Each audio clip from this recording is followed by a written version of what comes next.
In this video, I'm going to be talking about the onboarding process for a new remote training athlete. So by the end of this video, you'll know exactly what steps you need to take when you get somebody to sign up for your remote training program so you can wow them with the smooth onboarding process and actually get the proper information from your athlete so you actually know how to create a program for them and so you can actually track the success of your athletes and your program in a very real way. So if you don't know who I am, my name is Nick Neville. I run an online consulting program where I teach baseball coaches how to monetize on the internet. If you want more information about that, you can go ahead and check out the main video pinned to my channel. It'll break down my entire program, what I do, the results I've got, etc. But in this video, we're going to keep it strictly talking about the onboarding process, how you can blow your athletes away with a smooth onboarding process, because let's face it, at the end of the day, the onboarding process, if you have a bad onboarding process, you are going to lose retention with your athletes, right? I see so many online coaches or people trying to do online coaching that when they first sign up a guy, they're like, all right, give me a week and a half, and they get back to them and it's a terrible Google spreadsheet. It just looks terrible. Like, you're not really going to have very good retention with your athletes if you don't have a super smooth onboarding process. And also, it's going to be an absolute nightmare trying to keep track of everything when it comes to, let's say recurring payments or something like that. So put together a little presentation for you guys. Hope you enjoy it. Let's jump right into the video. All right, y'all. So this is the onboarding process. I have a little blank screen right here because as I go, I'm going to go step by step, the process that I believe is really going to be the most effective. So let's go right into it. Okay. So for the first thing that I like to do, I would send athletes a templated email, right? So for the most part, you're going to be saying more or less the same things. You don't want to have to repeat yourself over and over and over and over and over again when it comes to the onboarding process. So I would have a templated email through my Gmail, and I would have a specific link. I had two templated emails because one email was, okay, these guys are going to prepay for, let's say a 12-week program, or the other email was with a link for a recurring payment, right? So the language was a little bit different in the email, right? One said, hey, it's one payment for, $1,000, and the other one said, it's three payments of $333 or $400 or, whatever I was charging at the time, because I was always testing new prices. So after that, you want to wait until it's paid, and you can automate a lot of this through an app called Zapier. Let me know if you want me to make a video about Zapier specifically, because I was really, really good at making automations, but a lot of this can be automated. So you send the templated email and then you wait until it's paid. And once it's paid, it gives them an email invite to Trainerize. So if you haven't watched the video that I made about Trainerize and you're trying to train people online and you're not using Trainerize, I strongly suggest that you get it, because if you don't, you are going to have a bad time. I absolutely promise. So after that, once you send the email invite to Trainerize, once it's paid, and I would use Stripe for my payment processor, because I know that's probably what you guys are thinking right now. You just wait until they sign up, and once they sign up, they would get hit with an onboarding call invitation, right? So the first thing that they would do is, hey, schedule your onboarding call. So if you don't have like an onboarding call, if you don't have like an initial like launch call of some sort, you're going to have a ton of questions. And so on that call, you want it to be very specific and very choreographed in terms of the information that you give to, your athletes, and also how you present the information and the expectations that you set. So after it's scheduled, I would have an automated form sent to the athlete. It would usually just be like a Google form, just so I could take inventory, right?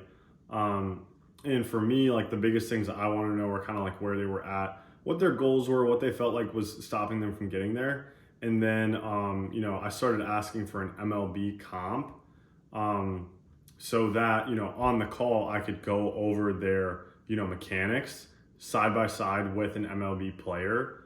And so it just shows like you're a little bit more prepared, right? And if they give me a good MLB comp, then I can use that comp specifically, and it shows that I actually am like paying attention. right?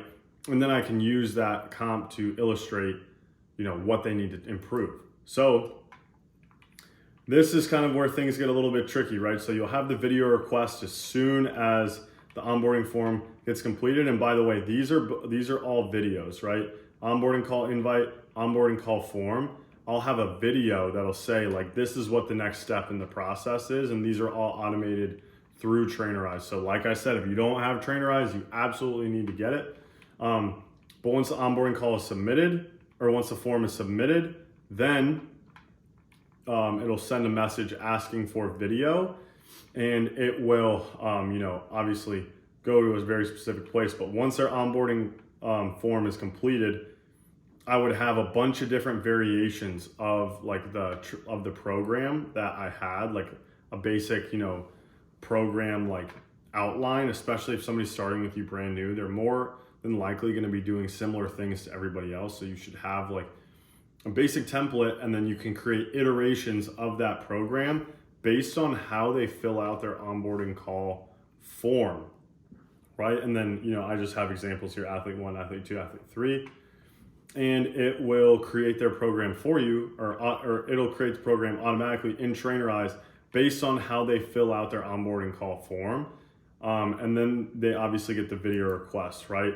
So after that, you're pretty much ready for the call. And you can even add in a step here for the video request. Like you can have a Google Drive folder where that's where they upload all their videos, because just to be transparent, Trainerize has a pretty shitty like messaging like video feature. So you're gonna want to use just to be blunt, like Google Drive or something like that. So that way people can share videos with you back and forth. And so they can upload that video directly into the Google Drive folder, and then you're ready for the call, right? And then so once you get on the call, this is kind of how the onboarding call would go typically, right? So number one, I would always set expectations of the call. Hey man, thanks for jumping on this call with me. I appreciate it so much. Here's what we're gonna go over on this call, right? We're gonna review your onboarding form. We're gonna go over the video that you sent, right? Maybe do a little bit of mechanical analysis. We're gonna set expectations of the program, what I expect from you, and then here's your homework moving forward, right? And so during this process, once we, set expectations of the call, we would go over the onboarding form, and this is where I would make tweaks to the program that they were assigned, right? Because I can have, a bunch of different variations of the main program, but if I really want to give my athlete a customized experience, then I'm gonna need to make tweaks on the fly live for them on that call, right?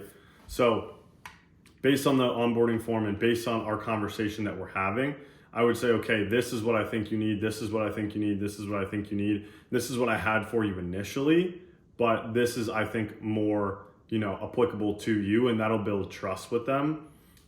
So that way they know that, hey, I'm not just getting some stock program, like that I'm actually getting something that is like for me, right? And then number two, I would review the video that they sent over. So like, mechanical analysis compared to whoever the MLB content they said is, right? And I'm recording this entire call. And this is why, is when I'm recording this video, that's like an asset that I can use either to upload for a long form video, or I can upload it into my community. If you don't know how I use Trainerize, like I said, go check out that video. But they can, I can upload that video of the mechanical analysis into Trainerize, and that way everybody in the community can learn from one person, and I can knock out, a community interaction in one call, right? It's more information, more resources, and the people in the community can learn, right? So it's a win-win-win. And then after that, set expectations of the program. I'll be like, hey, I'm gonna be sending you, check-ins. If you don't do these check-ins, I'm gonna think you're dead, right? And also, if you need help, you need to reach out. Otherwise, I'm gonna think that everything is going amazing during the middle of the week, and then you don't do the check-ins, and then I reach back out to you and you don't respond. You're wasting your money by being in this program, right? So I would be very, very blunt about the expectations of the program and what they expected. And that's obviously something personal. If you want help, obviously setting all this up and creating your own expectations, that's exactly like what I help people with. But for the purpose of this video, your expectations are your own, right? They have to comply with what you actually want to do in your program and what you can deliver. And then after I set the expectations, I would just give them homework, like say, hey, if I'm having them do a new drill, be like, hey, take video of this drill and send it to me. Or take video of your workouts this week and send it to me. Whatever the case is. But you always want to give them homework. You always want to leave them with homework and action steps, not just, okay, do the program, right? You want to give them homework so that way it incentivizes them to come back and engage with you. And oftentimes the homework you can give them is, hey, post an introduction in the community, or post your biggest takeaways from this call, or interact with the call or with the video when I post it in the community. Whatever the homework is, it doesn't really matter. You want to get them used to being a customer with you and interacting and engaging with you in your program. So if we're looking at this at a high level right after the call, you can see right here the entire onboarding process there. After the call, I would send them the completed onboarding form so that way they had a copy for their own safekeeping.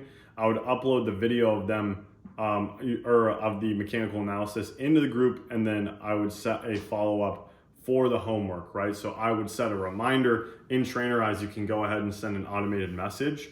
And this can be something that's actually built into your program where, if you just tell everybody, hey, I'm gonna hit you up on this date. If you have any questions, let me know. But I'm gonna hit you up on this date asking for your homework. Or you can say, upload your homework into this file, right? The program is yours. The possibilities are endless, especially when you throw in a bunch of different automations and systems and processes.